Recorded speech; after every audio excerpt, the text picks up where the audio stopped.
And now, Mystery Theater, brought to you in part by True Value Hardware, your store of first choice.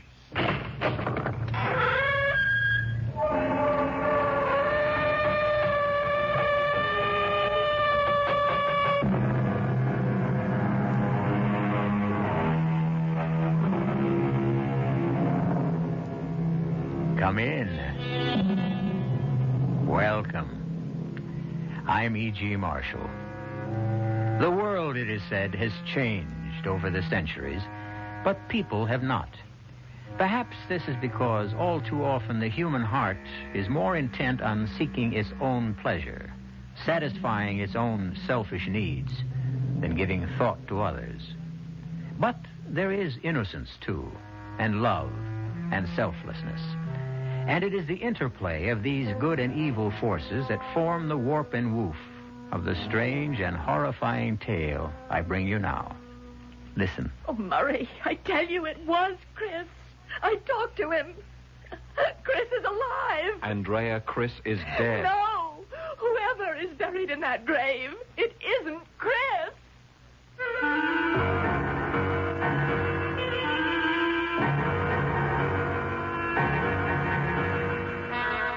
Our mystery drama, My Sister, Death, was written especially for the Mystery Theater by George Lothar and stars Paul Hecht and Beatrice Straight.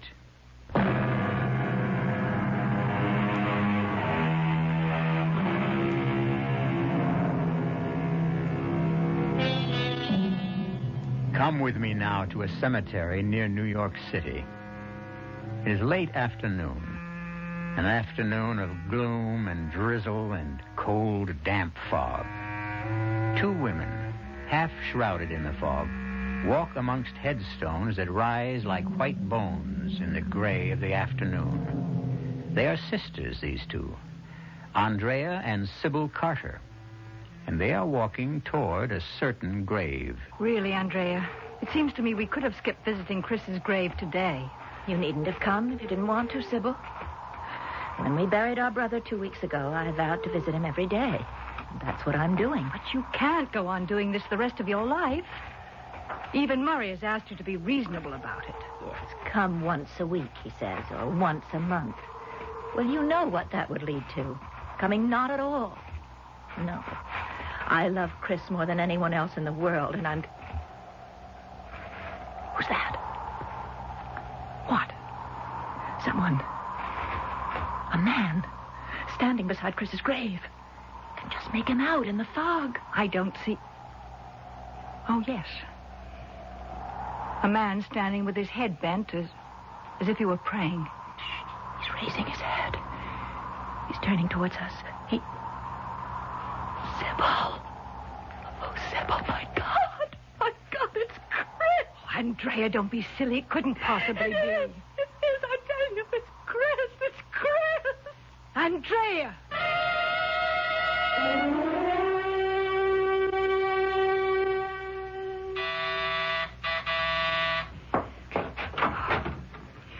Oh, Murray, come in. Sorry I couldn't come the minute I got your call, Sybil. Oh, that's all right, Murray. I know how busy your law practice keeps you. Your estate, you mean, yours and Andrea's. Chris's death has raised all sorts of tax problems. I'm afraid his death has raised more problems than that. Yeah? Yeah, what is this all about? I told you on the phone. You didn't really tell me what I thought I heard. Andrea is convinced she saw Chris. Saw him today in the cemetery, standing beside his own grave. Oh, come on, Sybil. What kind of nonsense is... Murray, please. I'm telling you the truth. Where is Andrea? In her bedroom, sleeping. Dr. Swanson gave her a strong sedative. Murray, she was in such a state, so hysterical. Look, let me get this straight. You and she went to Chris's grave this afternoon? Yes.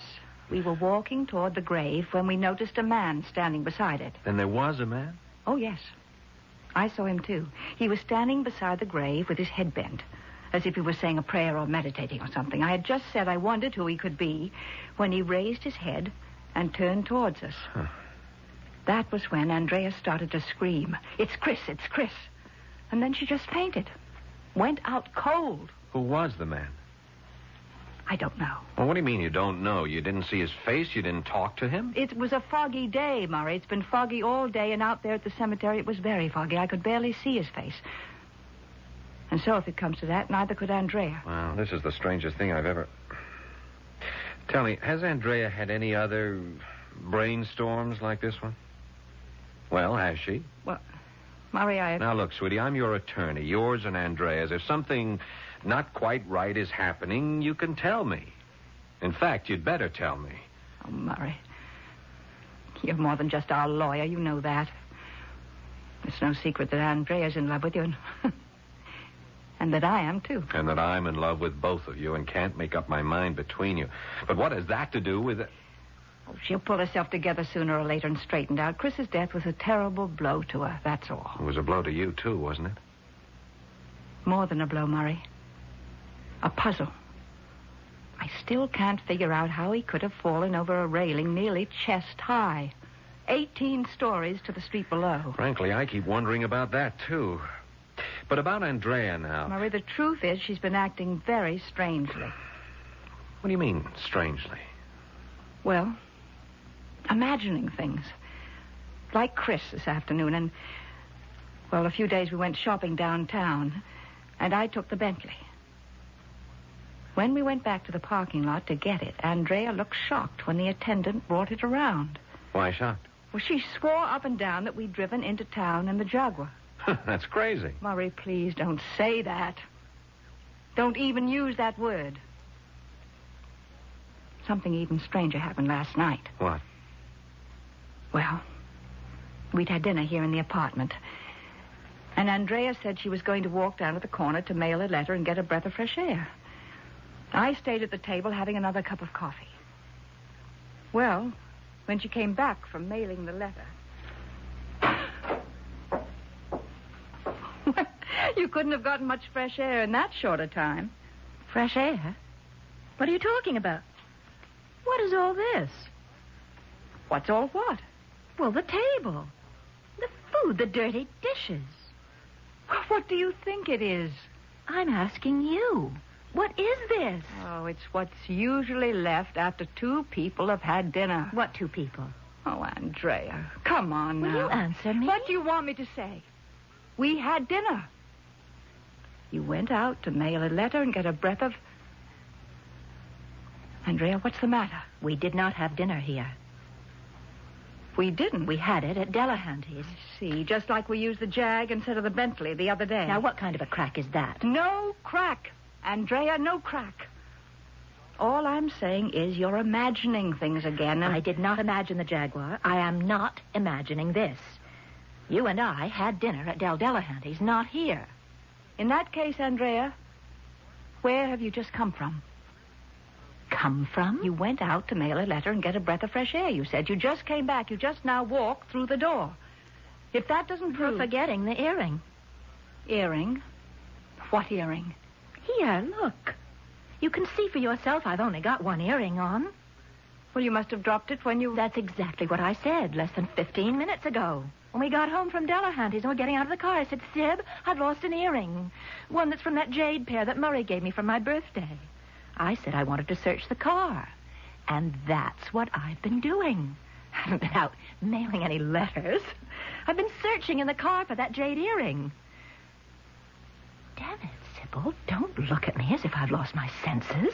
You know, I'm beginning to be afraid you have. I tell you, Sybil... If we had dinner at Delahanty's, what is all this food and these plates and everything else doing on this table?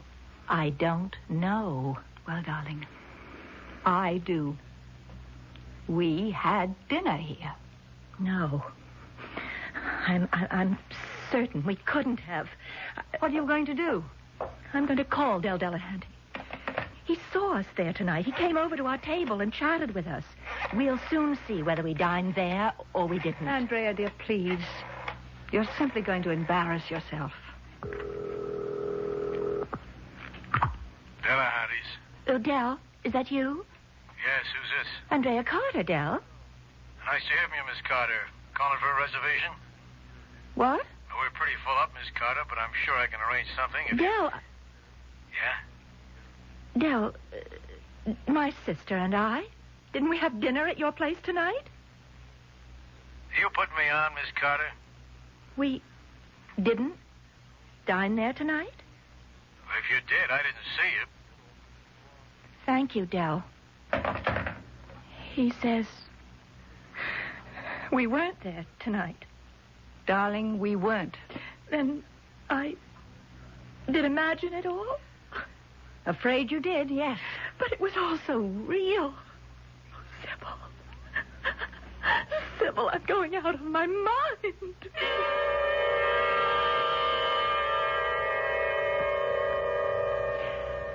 And I had a real rough time with her then, too. Believe me, Murray. She was simply beside herself. Yeah. A Jaguar, this business of Delahanty's, and now today imagining she saw Chris at his own grave. Murray, you don't think she's... Well, you know. I don't know. Grief hits some people like a sledgehammer, belts them so hard they never recover. Trouble is... Yes? Trouble is... Andrea isn't that kind of people.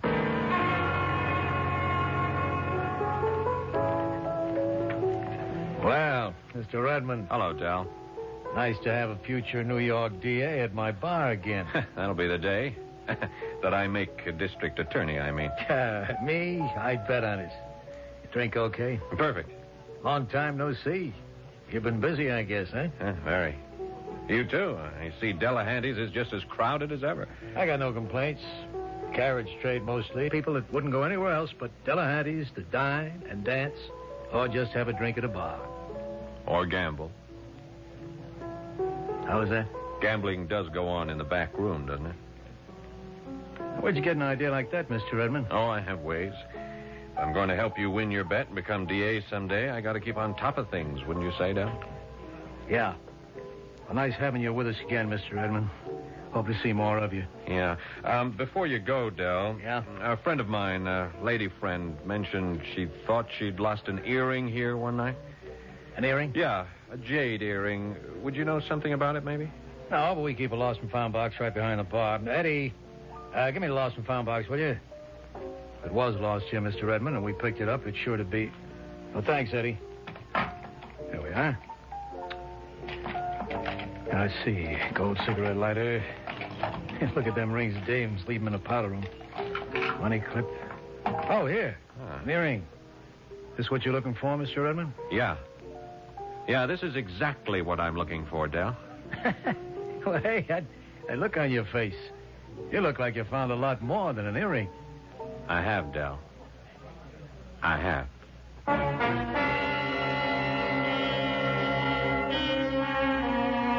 Murray Redmond has indeed found more than just Andrea Carter's earring.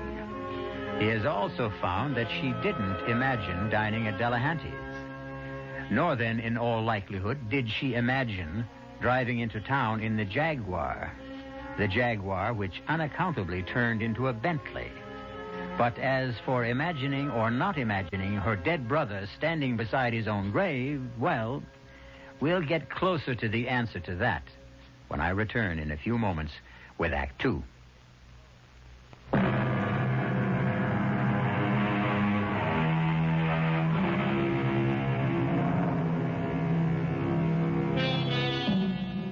We are told that the proper study of man is man.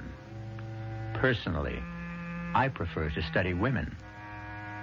Whether I did or not, I'm sure that had I been handsome young attorney Murray Redmond, unable to decide which of two wealthy sisters I wanted to marry, I'd have been absolutely intrigued by the curious circumstances which now seem to attend them. I'm not sure, however, that I'd have adopted Murray's direct approach. Sybil is either trying to drive you crazy, Andrea, or she's setting you up for commitment to a sanitarium. I can't believe this, Murray. Here's the earring to prove it. But isn't it possible that somebody else lost an earring at Delahanty's? That's a duplicate of mine. Okay. It isn't. Oh, Murray, I can't believe that. What you're saying is you don't want to believe it. I don't either, but facts are facts. You and Sybil did have dinner at Delahanty's last night. She arranged things to make it look as if you dined here. And face it, Andrea, if you hadn't lost the earring, and I hadn't picked it up at Delahanty's right at this minute, you'd think you were going off your rocker. And frankly, so would I. Well, it was clever of you to check for the earring at Dell's. Well, I'm a pretty smart fella, you know.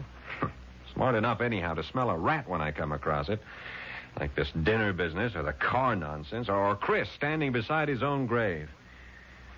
Yeah, and I might as well tell you now, Andrea, I don't believe Chris's death was accidental.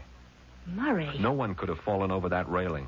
Fallen off accidentally, yeah. If he'd been sitting on the railing, even taken his own life if it comes to that. No, personally, I think he was pushed.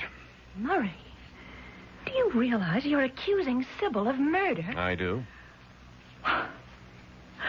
And of trying to make it look as if I'm crazy. Yeah? Well, why? Why would she do anything like that? Do you really want me to answer that? No, I suppose not. If what you say is true, and it isn't, the answer could be that Sybil wanted to get control of all our money. And me. You? To lay it on the line, Andrea, she's in love with me. So am I. What else is new? Well, there you have it. With you out of the way, Sybil would have, or think she'd have, a clear field. I just don't know what to say or do. Now, the thing to do, at least for the moment, is simply to play along. You see, what I want is to get enough evidence against Sybil to nail the truth and her to the wall. You know, I'm simply dumbfounded. Oh, it can't be true, Murray. It simply can't. We all have more than one side, or sides we usually conceal. Yes, I know. But... Oh. What's the matter, Andrea? What is it? That painting. On the wall there. Yeah, what about it? Well, you've seen it before. Look at it. I'm looking at it. So what? 3 children playing on a lawn. There were always 4. 4 kids? I mean, are you sure? Well, I'm positive. There were 2 boys and 2 girls, and now there are 2 girls, but only 1 boy. Murray, this isn't another of Sybil's... Well, we'll soon find out. Let's just have a close look at the painting. Well? No, I don't see... Wait a minute. Sure. Oh, man, what a skillful job. Skillful? Yeah, of painting out the figure of the second boy. Here, see for yourself. You'd never know that figure had been painted out if you didn't look closely, very closely. You see? Well, yes. My God. It is true, then, that Sybil is... I'm afraid so, Andrea. However you look at it, Sybil is guilty. Guilty as sin. All I've got to do is prove it.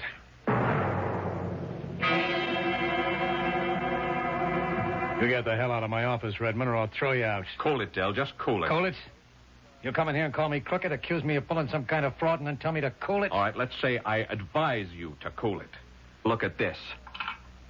The earring you picked up here last night. What about it? It belongs to Andrea Carter. It's one of a pair I gave her. She lost it out there in the restaurant while she was having dinner with her sister, the dinner you said never took place. I said? Andrea phoned you last night to ask if she and Sybil had dinner here. You said they hadn't. You lied, Del. Now, why did you lie, huh? Okay, so I played a little joke. Somehow it doesn't strike me so funny. I'll tell you what does, though.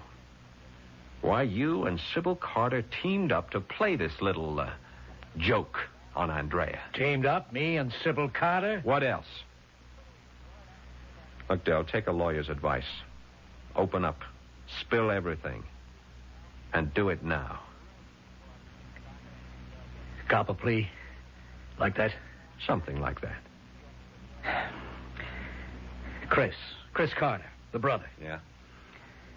He was into me for over 12 grand. He gambled like it was going out of style and always lost. Go on. So he falls off the terrace of their apartment and gets killed. Mm-hmm. I'm out 12 grand. I call up the Carters and I get the Sybil dame on the phone. I tell her how I'm out a dozen big ones and she tells me to drop dead. Oh? But the next day, she shows up here and says she'll pay the dough if I'll help her play a little joke on her sister. Pretty expensive joke, wouldn't you say? I didn't say anything. If she's willing to get me off the pad for 12 grand, I'm willing to help her play her joke. So where's the harm in that? Who gets hurt? Worse than hurt, Del. somebody could get dead. Real dead.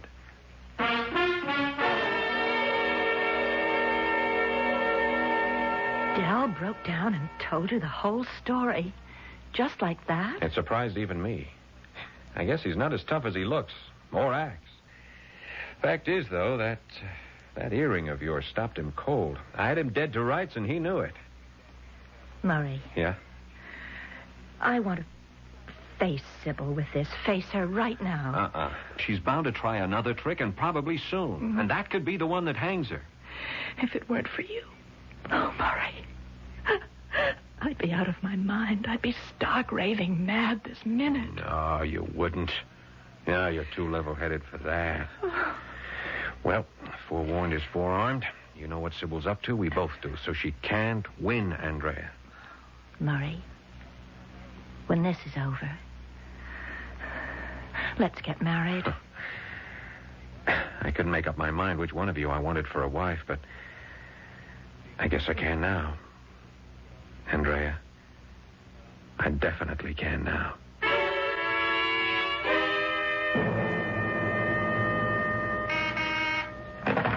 Yeah. Oh, of course, Marcia. Send her in. Oh, come in, Sybil. Come in. I know I'm interrupting you. It's something important. You are, but you're worth it. Here, sit down. Thank you. How's Andrea?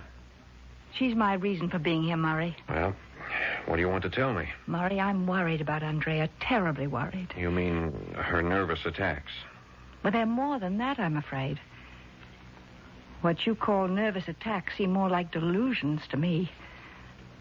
I'm beginning to think that she is on the verge of insanity. Has something else happened? Yes. There's a picture on the wall of the living room. A painting of 3 children playing on a lawn. Yeah? Andrea swears that there were 4 children in the picture, not just 3. Or were there?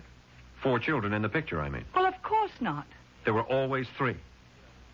Well, yes. You don't sound too sure.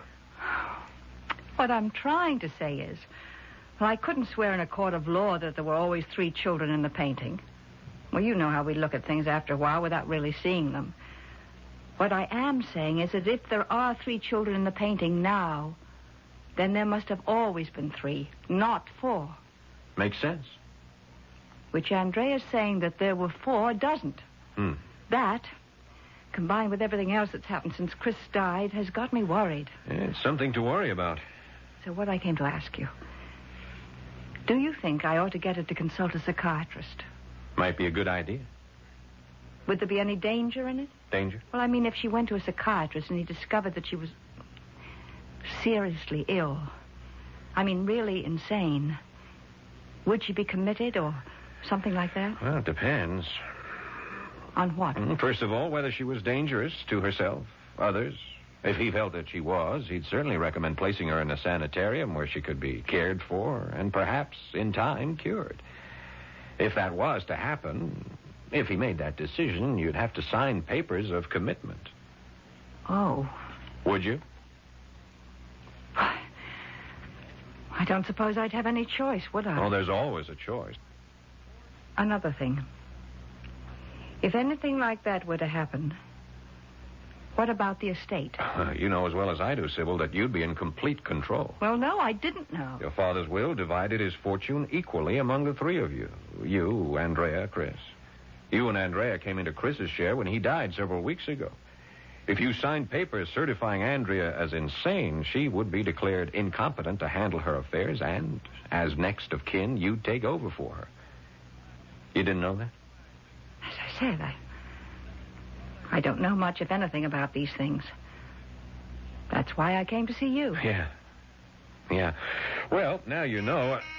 Sorry, excuse me, Sybil. Yes, Marcia. Oh, yeah, put her through. Murray, come quickly, please. Andrea, what is it? Murray, we're wrong. All wrong. It isn't Sybil. She's not playing tricks. Murray, I am going out of my mind. What happened? I can't talk. Murray. Yeah. Please, God. Andrea, where are you? Okay, I'm on my way.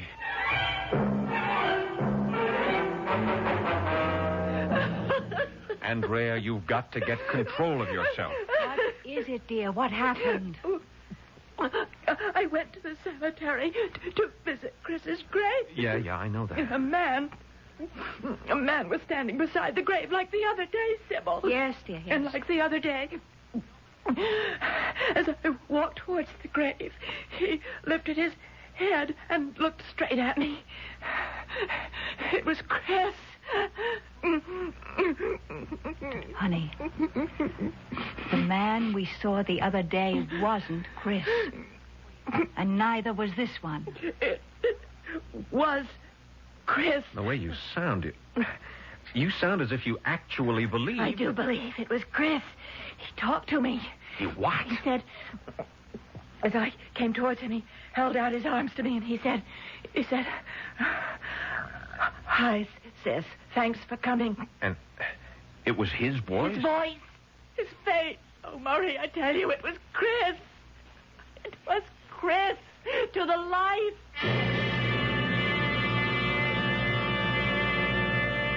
Well, if you're shocked, think how shocked Murray Redmond must have been. His entire theory that Sybil is trying to have Andrea committed out the window, just like that. On the other hand, Chris couldn't be standing by his own grave. Could he? Perhaps we'll find out when I return shortly with Act 3.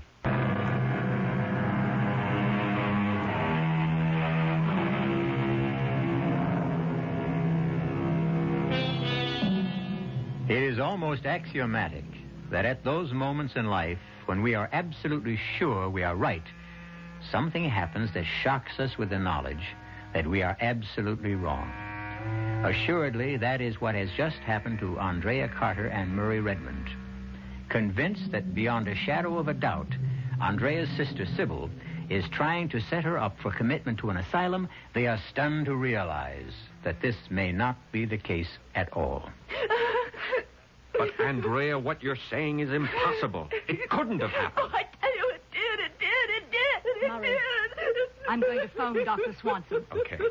I'm sure you'll come right over. Come on, Andrea. What is the meaning of this? What? Chris is dead. You couldn't have met him at the grave. You couldn't have talked to him. Murray, please believe me. It happened. It was Chris. It's incredible, inconceivable. You say you talked with him? What did you talk about? What did you say? He said, "Hi, sis. Thanks for coming." And you? For a few minutes, I couldn't say anything. All I could do was just stare at him. And he looked at me and he said, "Trust me, sis. I'll explain everything in time. I just wanted you to know that I'm alive." And then what happened? And then he said he was going to leave me then, but that I'd see him again soon, and he kissed me on the cheek. Kissed you? Yes. And then he began to walk away, and I started after him, but he turned, and then he said, No, don't follow me. You'll understand in time." And I let him go. I let him walk out of my life again. I can't believe any of this. I can't believe it either, but it happened. Oh, Murray, what does it mean? This can't be one of Sybil's tricks. The man I talked to was my brother. I don't know who we buried in that grave, but it couldn't have been Chris. It was. It couldn't. I was there. I was there when they closed the casket. I was one of the pallbearers. Oh, Dr. Swanson's on his way over. How are you feeling, Andrea? I'll be all right. Would you like a drink now? Oh, yes, I could use one, Sybil. Murray? Yeah, I could too. Double, please. Murray. Chris can't be alive, and yet... Murray, we are going to have to open the casket. Oh, no. Sybil's right. Oh, no. I'll get a court order this afternoon. Don't look so horrified, Andrea. You don't have to be there. Oh, but yes, I do. Oh, Andrea, why?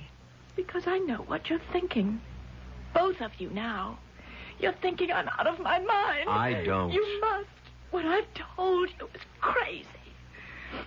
Well, I want to be there when you open that grave and see for yourself the proof that I'm sane. Or what, dear? Mad.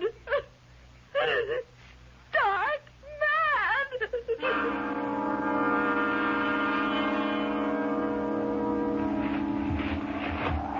All right, gently, boys. Gently. Open her up now, Mr. Redmond. Yeah. I can't look. That's all right, Sybil. Look, why don't you just go over there under the trees?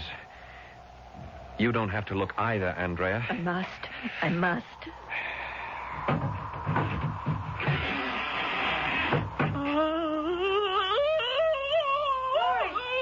No, stay there, Sybil. Sybil, don't come here. Don't look. Murray. All right, close it up, boys. Close it up. The coffin, who's in it? Is it... Yes, it's Chris. And for the last time, Andrea, I do not think you're crazy. You're as sane as I am. Then, my meeting with Chris and talking to him, it was a trick. Yes. But how could it have been done? How could Sybil have managed it? I don't know. You said that Sybil is clever. I'd say she's diabolically clever. Andrea, I brought this along. I want you to take it, and I want you to keep it near you. A gun? Yeah. Murray, I'm scared to death of guns. I couldn't even touch that thing. Now, listen to me. There's no question in my mind now that Chris's death was not accidental. Sybil... He was pushed off that terrace out there. I'm sure of it. I'm equally sure that Sybil may try to kill you. Oh, no. It's a possibility. Oh. Her plan to have you committed is not working out, not as fast as she'd like to. I'm trying to stay just one jump ahead of her. It seems to me she just might try to kill you and make it look like an accident. Like with Chris? Yes. So here, take it. Oh, but Take it.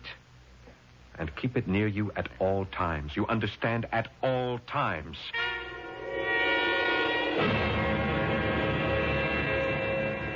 Oh, sorry, Andrea. I hope I didn't wake you. No. Just resting, Sybil. You want something? Well, yes. I thought we might talk. About what? Andrea, I've been doing a lot of thinking about this, about you.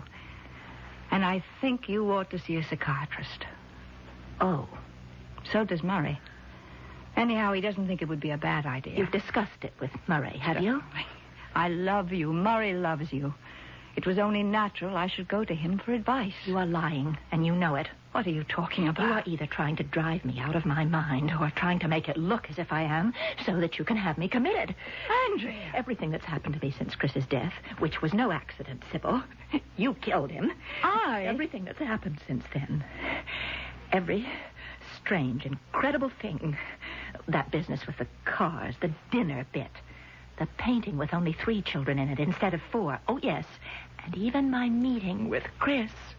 Chris in the flesh. I don't know how you managed that.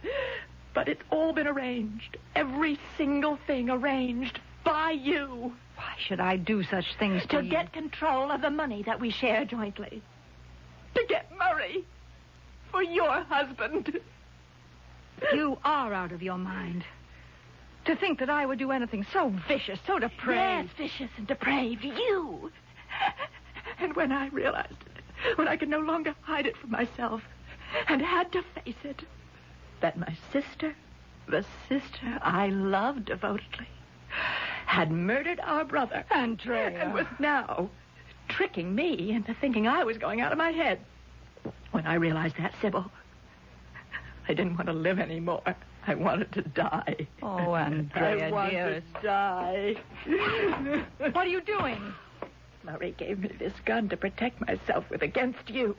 I told him I was scared of guns. I'm afraid even to touch them. But I didn't tell him why. I didn't tell him. I was afraid I'd use it on myself. Andrea, no! Yes, I can't go on living, Sybil. All that meant anything to me is gone.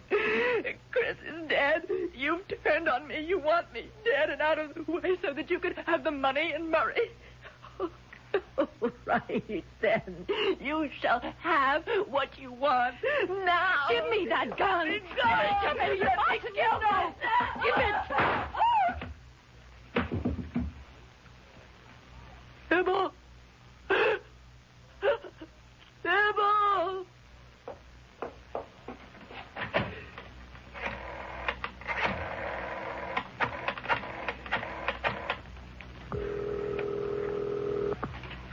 Hello? Murray? This is Andrea. Yes, Andrea. Murray, I've just killed Sybil.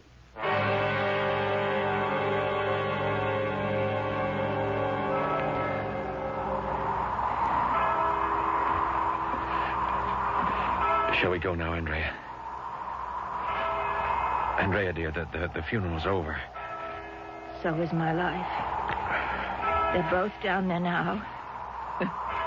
Side by side. Under the ground. Chris and Sybil. Come on. It's cold. You're shivering. Come on now. All right. I never thought, when I vowed to visit Chris's grave every day, I never thought that in a few short weeks we'd be visiting Sybil. What's the matter? Why have you stopped? Someone coming towards us on the path. Look, they're under the trees. What? God, it looks like Sybil. You're imagining things. No, look, it's a woman. You can see her clearly now. Sybil's clothes, the blue suit that she wore, the Sybil's hat. Murray, it is. It can't be, but it is Sybil. Why, Andrea. What are you doing here? What are you doing here? I came to visit Chris. Murray! Easy, Andrea. Murray, it's Sybil. No, dear, there's no one here but us. You're imagining things. I'm not. Sybil, it's you, isn't it? Of course. But you're dead. You're dead. Dead? I'm very much alive, as you can see. I killed you. Shot you to death. My God. We just buried you. Come on now, Andrea. I want you home. I'll get you a sedative. She's there, I tell you. I don't see anyone. I do. Heaven help me. I'm mad. I'm out of my mind. Murray. Help me. I've done a terrible thing and I'm being punished. But you've got to help me. Save me. Terrible thing? What terrible thing, Andrea? I killed Sybil deliberately. I murdered her, Murray. I murdered her just as I murdered Chris. You? I pushed him off the terrace to his death. I shot Sybil to make it look like an accident. Oh, I knew if I pointed the gun at my head, she'd try to take it away from me. The tricks and all that happened. Sybil wasn't playing the tricks. I was. You, Andrea? You played those tricks? You hear, Murray? You hear? I'm listening, Andrea. No. You heard Sybil. There is no Sybil Heaven, here. Forgive me, Chris. Forgive me, Sybil. Forgive me. Of course. But why did you do all this? To make it look as if you were trying to get me out of the way, when all the time I was planning to do away with you. It was all a trick. It was nothing but a trick. Yes, a trick that's backfired, I'm afraid. Backfired on you, Andrea. What? You heard me correctly. You've been fooled. Fooled by your own trick. Understand? I don't. Tell her, Sybil. She is standing there. Yes, Andrea. I am. And very much alive. What? How? Oh, Murray. You tell her. I can't. Andrea, you went too far. You overreached yourself. Your story about meeting Chris clinched things for me. Oh. It was impossible. Either you had to be insane, and I knew you weren't, or you had to be lying. And that was when I decided to force your hand and use a few tricks of my own. Oh, what about the gun you gave me? It contained blanks. Oh. I took Sybil into my confidence. I had to, and she played her part very well. I'm sorry, Andrea. But you did bring it on yourself. Yes. Yes, I did. All right, Andrea. Let's go. No. What? I don't want to go home with you. I'm too ashamed. Please. I don't want to go home. We're not going home, Andrea. We're going to the police.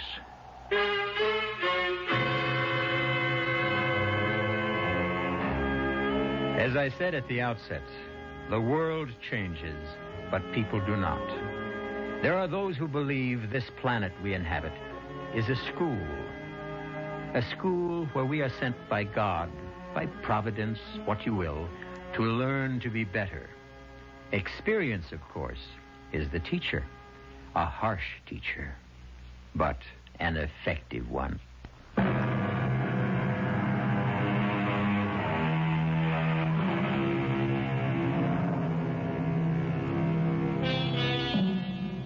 I think you'll want to know that Sybil Carter is now Mrs. Murray Redmond, and they are very happily married. Andrea is living quietly and comfortably in a sanitarium. For as it turned out, strangely enough, this woman who pretended that her sister was trying to drive her mad really was. Our cast included Beatrice Straight, Paul Hecht, Marion Seldes, and George Petrie. The entire production was under the direction of Hyman Brown. This is E.G. Marshall inviting you to return to our Mystery Theater for another adventure in the macabre. Until next time, pleasant dreams.